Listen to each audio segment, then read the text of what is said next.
In this video lesson, we'll discuss the market economy and improvements in communication, transportation, and in farming. During the mid-1800s, America went from being primarily agricultural to more industrial. Workers left farms and cottage industries to work in mills, often in textile mills.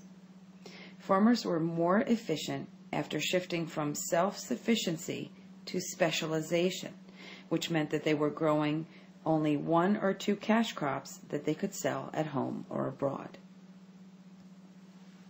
These developments led to a market revolution in which people bought and sold goods rather than making them for their own use. People now went to a market to exchange their goods and services.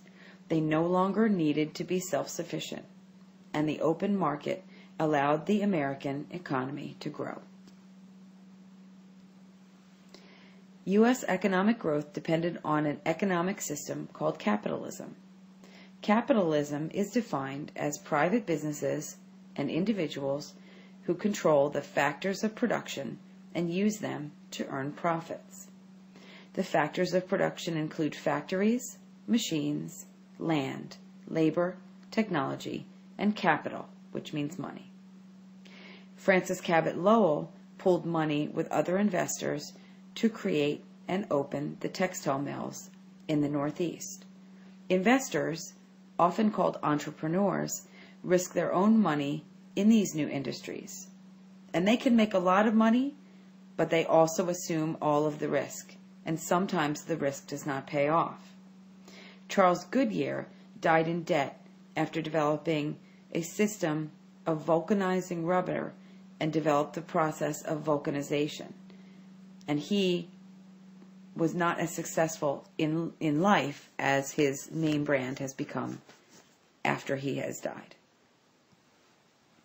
Inventors and entrepreneurs began to develop goods that make life more comfortable for more people.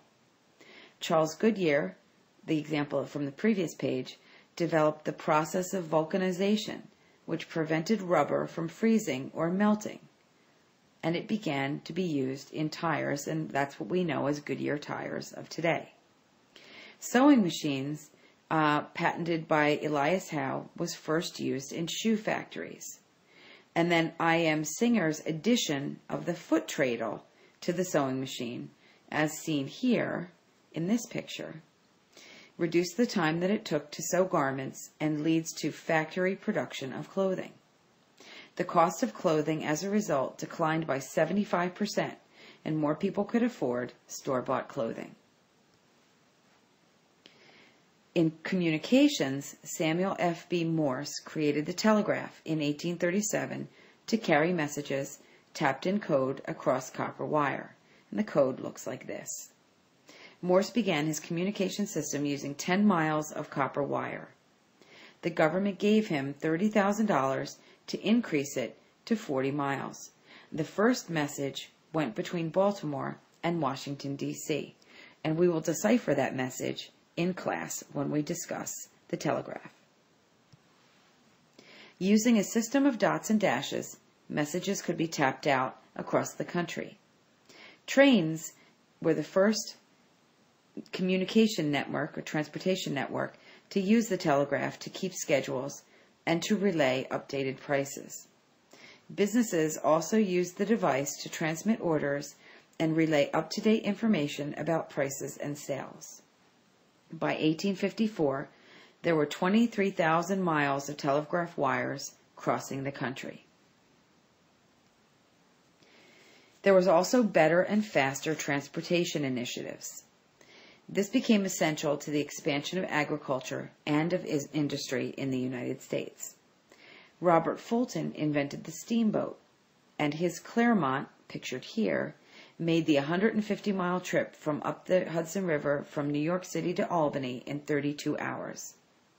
Ships that previously could only drift along with the current could now make the return trip because they were powered by steam engines. Where waterways did not exist, canals were dug to connect waterways. The Erie Canal, pictured here, was the nation's first major canal, which caused shipping costs to fall to 1/10 of the cost of shipping by land. Flatboats were often used and were pulled by animals. And with the rise of railroads, canals will soon be replaced, though, because the canals were slower than the railroads when it came to transporting goods. Shipping goods by train was more expensive than by wagon or by flatboat, but speed was the key. Steam engines pulled freight at 10 miles an hour, more than 4 times faster than the canal boats traveled. Trains could run every day and in all seasons, and consumer prices for shipping goods fell as a result. Here you can see a picture of the first steam locomotive. Canals, roads, and railways connected cities and regions and made them interdependent.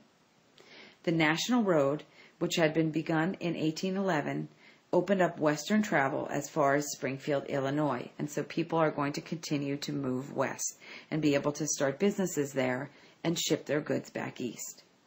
Regional specialization created goods for the market as well, and most of these advances occurred in the north, where investment in canals and railroads transformed the Northeast into the center of American commerce.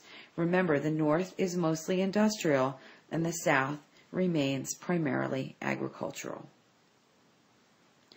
The Midwest was also covered with fertile soil, and wooded areas had to be cleared before fields could be planted for farmers to be able to move into the Midwest. 2 inventions that allowed farmers to develop the farmland more efficiently and cheaply and made them more profitable were John Deere's steel plow and Cyrus McCormick's mechanical reaper. John Deere's steel plow allowed animals to cultivate the soil more easily, and it allowed oxen to be replaced by horses because they could pull the steel plow.